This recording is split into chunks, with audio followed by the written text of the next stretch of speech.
All right, we are back, and there is action taking place in the House where lawmakers are preparing to debate a Republican bill that would allow Americans to keep their health insurance plans, as the president once promised them they could as part of this deal. It goes one step further than the so-called Obamacare fix, but President Obama already says that he will veto Fred Upton's bill if it does get to his desk. So let's talk to the congressman behind that bill, chairman of the Energy and Commerce Committee, Michigan Republican, Congressman Fred Upton joins us now. Sir, good to have you this morning with us. Welcome. Thanks, Martha. All right, so tell us a little bit, because, you know, what exactly does your bill allow people to do? Because folks thought that they could keep their health insurance policy. Then 5 million of them got letters saying, no, that's not the case. Then the president rushed out yesterday and said, yes, you can keep it. So why should they vote for your bill? What's different about that? Well, just remember what the president announced yesterday. He could change his mind on Monday. And, you know, he can do executive orders, all these different things. Our bill puts it into statute that, in fact, insurance companies that have now canceled individual contracts to millions of Americans across the country can now come back and still provide those same policies, and those consumers have the choice of whether they want that same policy that maybe they liked forever, rather than being forced into the exchange where often they're going to pay a much higher premium, and in fact often their deductible is going to go up in the thousands of dollars as well. Not something that they were led to believe was going to happen when the president's health care bill was signed into law. All right. Well, I heard Debbie Wasserman Schultz interviewed yesterday, and she was asked, you know, what do you think of Fred Upton's idea? And she said it's terrible. She said it would allow people who don't have health insurance to buy these so-called substandard plans. It would open it up to everybody, not just if you had the policy you can keep it, but if you don't have a policy and you want one of those so-called substandard plans, you can sign up and get one of those too. Is that true?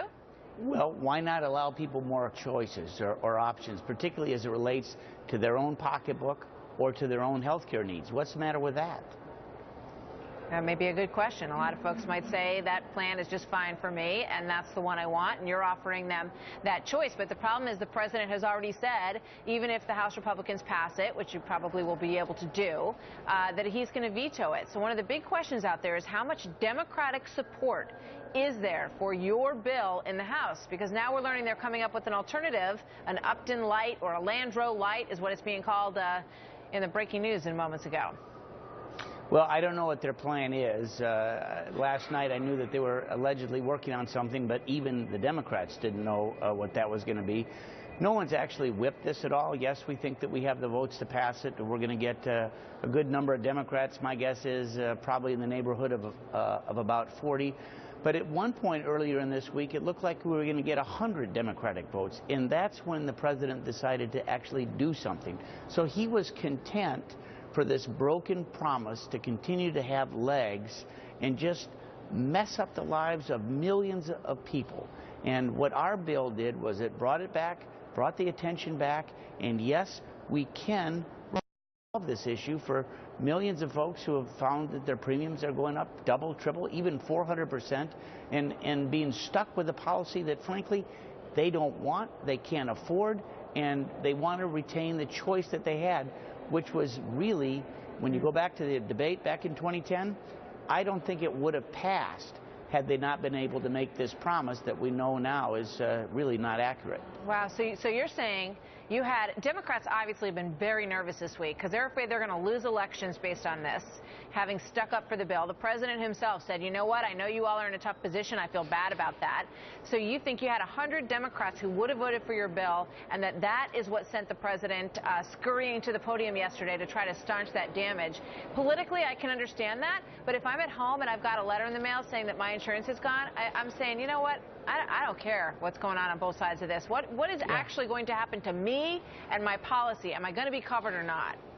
That's right, and that's why we came up with this legislation that I introduced only about a week ago, and we got almost immediately more than 150 co-sponsors to address the problem that otherwise impacts millions of Americans across the country.